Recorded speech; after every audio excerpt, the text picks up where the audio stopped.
Back then, I was just a girl with a pair of scissors and a dream, working in a no-name salon on the edge of town. My life was as ordinary as they come, filled with small talk, hair dye, and the buzz of hair clippers. Then, he walked in, a regular Joe needing a trim, but that haircut was about to change everything. "Hey, got time for a walk-in?" he asked, poking his head around the door, casual, like he was just in the neighborhood. I glanced up, meeting his gaze for the first time. "Sure thing, take a seat." I motioned to the empty barber chair. He sauntered over, all easy confidence, and plopped down. "I'm Tom," he said, throwing me a grin that felt like it could melt the hardest of hearts. "Lydia," I replied, trying to sound cool and professional as I draped the cape over him. "So, what are we doing today? Just a trim, or are you looking to shake things up?" "Just a trim," he chuckled, his eyes meeting mine in the mirror. "Don't think I'm ready to shake up anything just yet." As I started cutting, we fell into easy conversation. Turns out, we both had a thing for old rock bands and crappy horror movies. Who would have thought, right? He had this way of talking, like he genuinely cared about what I thought. It was refreshing, made me laugh more than I had in a long time. "You know, you're the first hairdresser I've met who knows more about Zombie Island Massacre than I do," he joked, as I snipped away. I scoffed, playfully nudging his shoulder.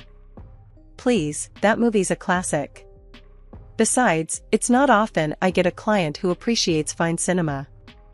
He laughed, that sound filling the small space between us, and I couldn't help but join in. By the time I was done with his hair, it felt like we'd known each other for years instead of minutes. "There, all set," I said, brushing off the last few hairs from his neck. "What do you think?" He studied his reflection, running a hand through his freshly cut hair, then flashed me another one of those killer smiles. "Looks great, Lydia. You've got magic hands." I felt a blush creep up my neck. "Thanks, Tom. That'll be $15. He handed over the money, his fingers brushing mine for a split second. "How about I take you out for a drink to say thanks? There's this dive bar around the corner, nothing fancy, but it's got character." I hesitated, not because I didn't want to go, but because it felt like stepping into uncharted territory. "I don't know." "Come on," he coaxed, his eyes twinkling with a mix of challenge and something softer. "When was the last time you did something spontaneous?" That night at the bar, Tom and I talked about everything under the sun, from our dreams to our favorite pizza toppings. Our casual dates quickly turned into something more. Nights out at the dive bar became cozy evenings in, cooking dinner together or binging on those crappy horror movies we both loved. Our banter was easy, full of laughs and those tough, no bullshit conversations that only made us closer. "Lydia, I think this is it for me," Tom declared one evening, his usual playful tone replaced by something deeper, more serious. His sincerity took my breath away. "Tom, me too. I've never been this happy." Not long after, we decided to tie the knot. A couple of years down the line, our son, Alex, came into the world, making our small family feel complete. Watching Tom become a father was like falling in love with him all over again. Raising Alex was a wild ride, filled with laughter, late-night feeds, and learning on the fly. Tom and we were figuring it out as we went, leaning on each other through the sleepless nights and the baby milestones. Our little apartment was always a mess, toys everywhere, but it was our mess, our perfect little chaos. "Lydia, have you seen my socks?" Tom would holler from the bedroom, over the sound of Alex's giggles as I chased him around the living room. "In the drawer where they always are," I'd shout back, trying not to trip over the myriad of toys strewn across the floor. Life was good, simple but good. As Alex grew, so did our family dynamic. He was this bright, curious kid with a wild imagination and an even wilder energy level. Keeping up with him was a full-time job, but Tom and we tag-teamed it like pros. 30 years have passed at such a pleasantly insane pace. Then came the day Sarah walked into my salon. She was a breath of fresh air, with her easy smile and her way of making you feel like you'd been friends for years. As she sat in my chair, pouring her heart out about her recent breakup, I found myself genuinely caring about this girl, her story touching something in me.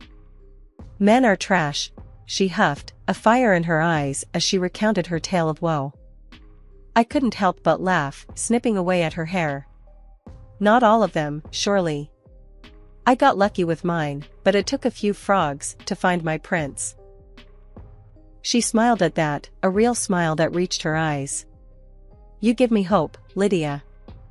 It was during one of these sessions that Alex decided to drop by, something about needing to borrow money for God knows what. The moment he and Sarah met, it was like watching a live spark.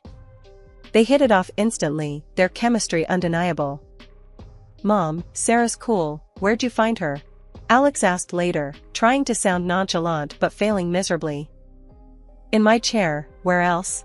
I teased, knowing full well what was brewing between those two. Sure enough, they started dating, and it wasn't long before they were inseparable. Watching them together, it was like witnessing a whole new chapter beginning, not just for them, but for our family too.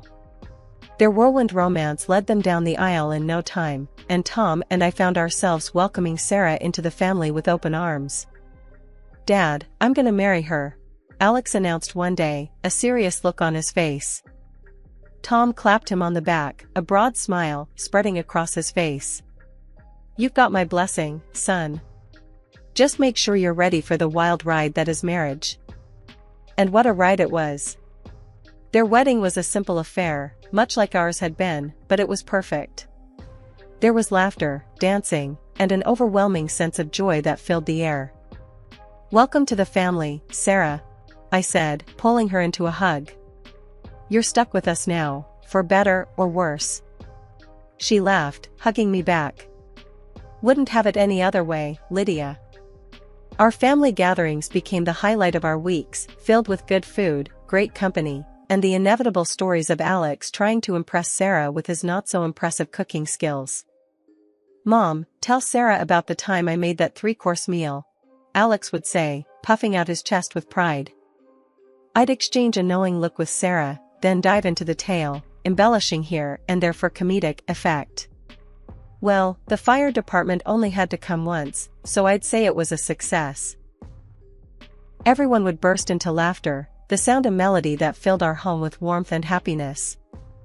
Life has a way of throwing curveballs, and ours came hurtling out of left field. Tom, my rock, the guy who'd been by my side through thick and thin, started acting off. It was little things at first, staying late at work, business trips that seemed to pop up out of nowhere. "Tom, you're working late again?"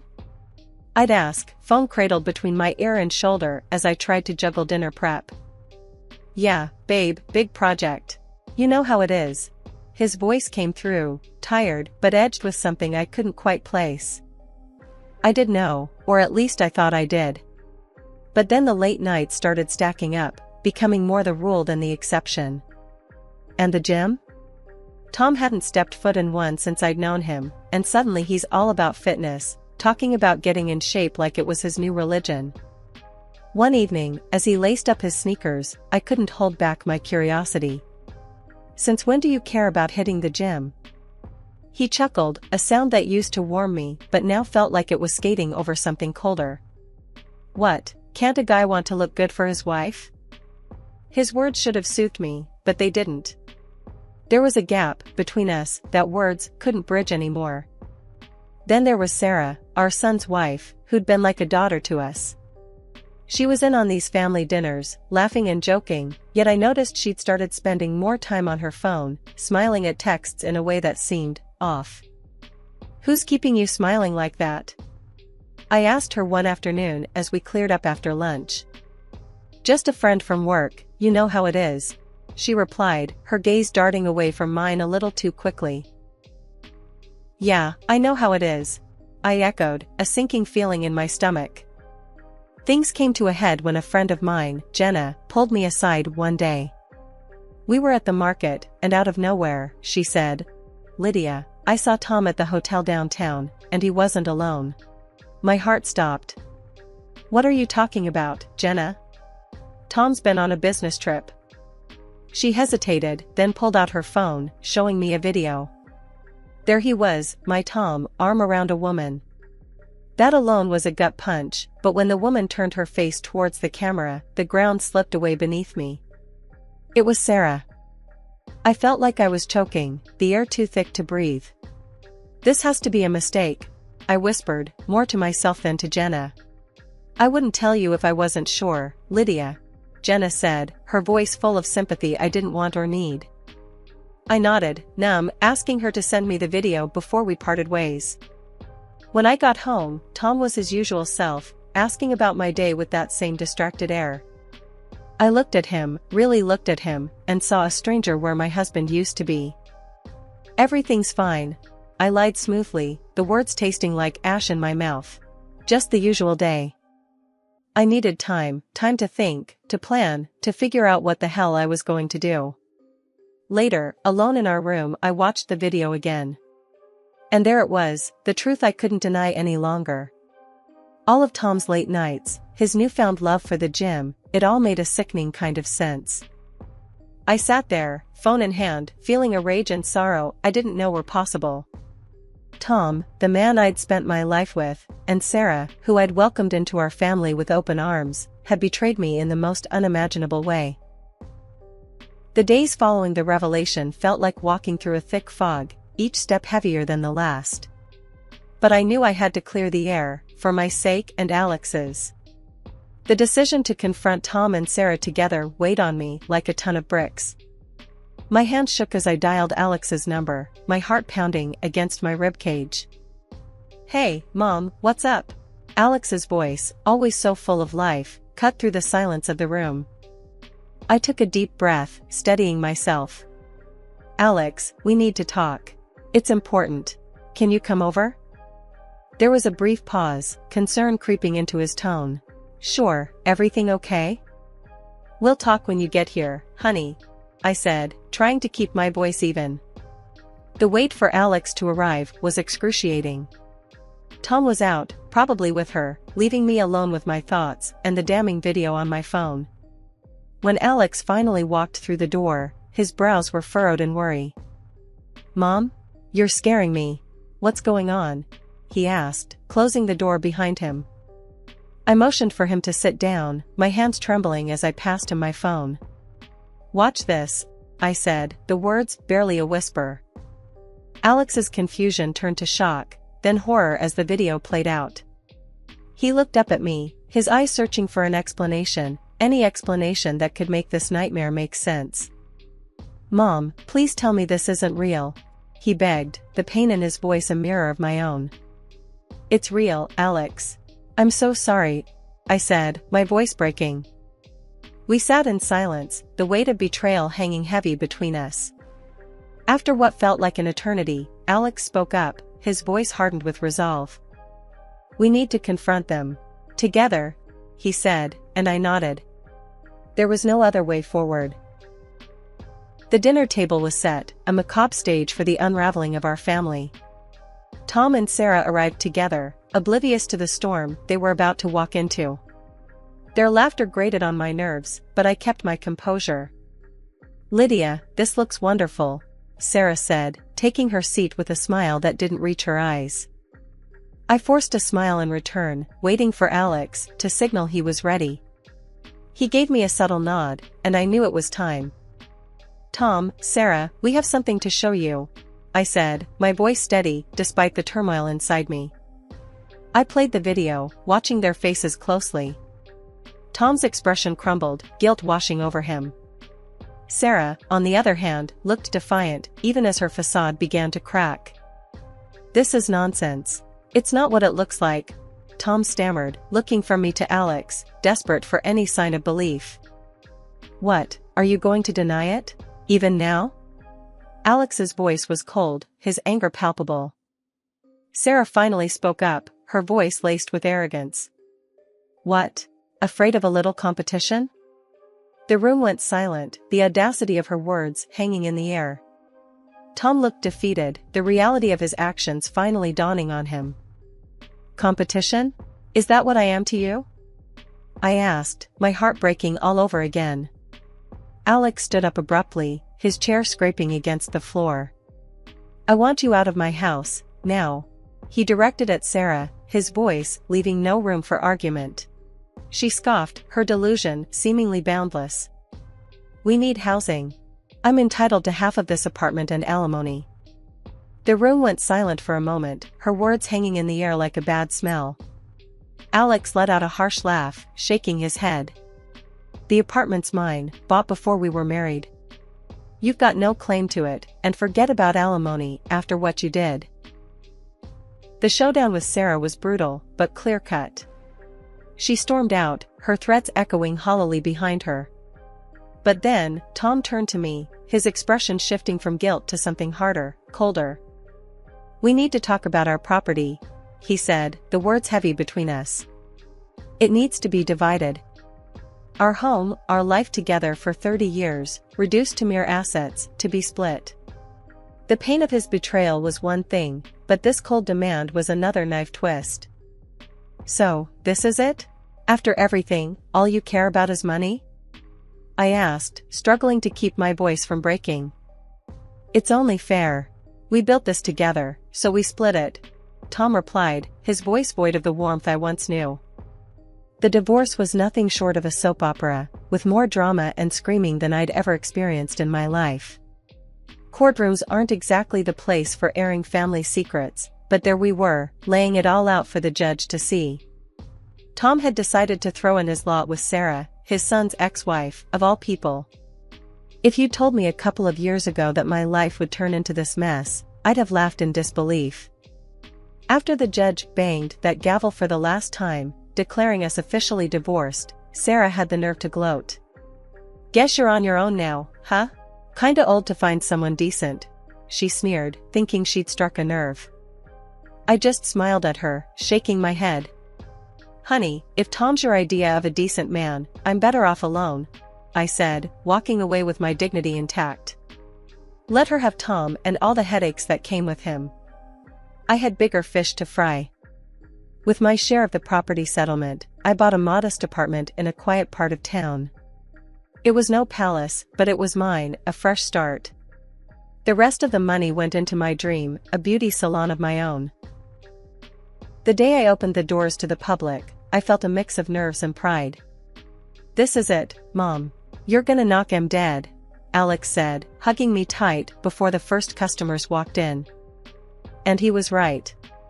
Word of mouth spread, and before I knew it, Lydia's Oasis was the go-to spot in town. The online reviews raved about the place, and my heart swelled with pride every time I read a new one. Alex's life took a turn for the better, too. He met Emily, a woman as far from Sarah as the moon is from the sun. When they got married, it was a small affair, full of love and laughter, the complete opposite of his first wedding. And then came the twins, my beautiful grandbabies, filling my life with joy I didn't know was missing. Babysitting duty, Mom. You up for it? Alex would ask, dropping the twins off so he and Emily could have some much-needed couple time. Bring it on.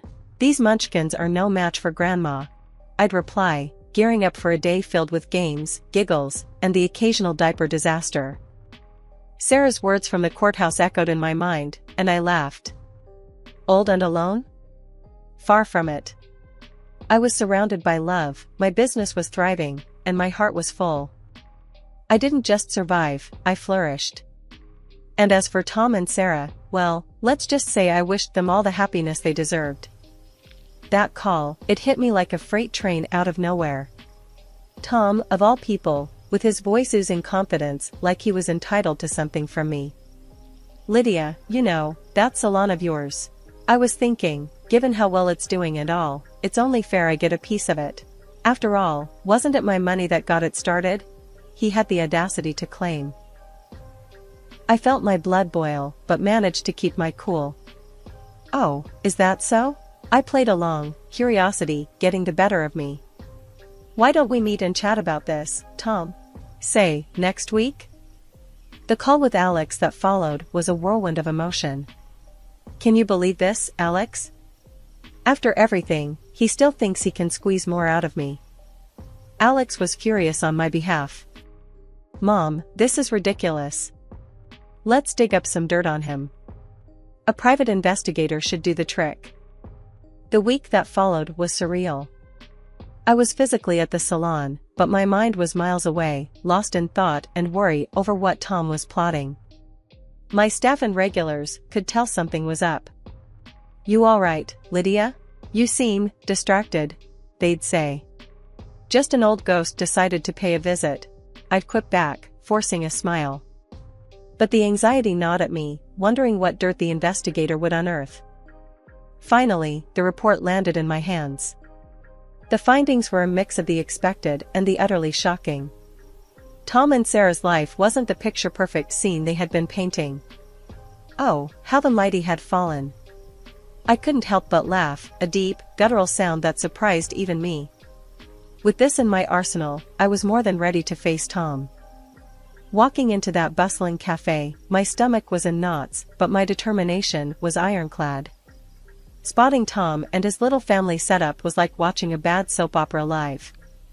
He was there, grinning like a Cheshire cat, with Sarah, heavily pregnant, and this young dude introduced as her brother. Right off the bat, the scene was ripe with pretense. Tom wasted no time, launching into his spiel with gusto. "Lydia, so good of you to join us. Look, we're expanding the family," he said, gesturing towards Sarah's belly with a pride that seemed misplaced. "And we got to thinking, what's better for our future than having a stake in your salon? It's booming, and Sarah here, she's got the knack. She's dreaming of her own place." I couldn't help but laugh, not a polite chuckle, but a deep, from-the-gut laugh. "Tom, you're dreaming if you think you're entitled to any part of my salon. But, let's cut to the chase, shall we? You, my dear ex-husband, are not the father of Sarah's baby." The table went dead quiet, the air thick with tension. Tom's smile faltered, confusion etching his features.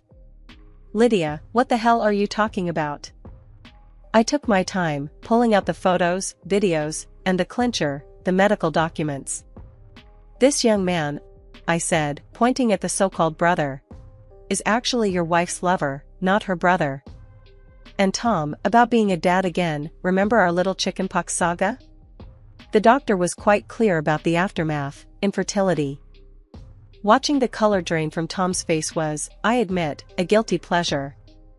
Sarah's smugness evaporated, replaced by panic, while her brother looked ready to sink through the floor. Tom leaped up, rage contorting his face, turning towards the young man with fire in his eyes. You're dead, mate." The cafe erupted into chaos, patrons scrambling to get a better view, phones out, recording every second. Sarah was shrieking, her brother trying to defend himself, and Tom looking like he wanted to tear the world apart. I stood, my voice cutting through the mayhem. "I've had enough of this circus. You three deserve each other." I didn't wait for a response, didn't look back to see the aftermath of the bomb I'd dropped. Walking out of that cafe, the air never tasted sweeter, the sun never shone brighter. After the cafe showdown, life seemed to pick up speed, barreling towards a future I was eager to meet head-on. One morning, as I unlocked the salon's door, I was greeted by the familiar faces of my staff, each one a key player in my journey to rebuilding my life. "Morning, boss lady. Ready to conquer the day?" Jenny, my top stylist, called out with a grin. I chuckled, flipping the sign to open. "With you lot by my side? Always." The day was a whirlwind of snips and styles, laughter and gossip, the kind of day that reminded me why I'd fallen in love with this business in the first place. As we were closing up, Alex and Emily stopped by, the twins in tow, their faces smeared with what looked suspiciously like chocolate. "Grandma, look what we made at school today," one of the twins, Mia, exclaimed, holding up a drawing that was more abstract than anything. I crouched down to their level, pulling them into a hug. "This is going straight on the fridge, my little artists." Alex watched us, a soft smile on his face. "You're doing amazing, Mom. I'm proud of you." I stood up, ruffling the twins' hair. "We're doing amazing, Alex. This family, this life, it's more than I could have asked for." That night, as I sat on my balcony, watching the sunset paint the sky in hues of orange and pink, I couldn't help but feel grateful. Grateful for the struggles that had shaped me, for the betrayal that had tested me, and for the love that had seen me through. Tom and Sarah were now just footnotes in my story, a story that was far from over. I had chapters yet to write, adventures yet to embark on, and love yet to give. The dawn of a new day had never felt so sweet, so full of promise.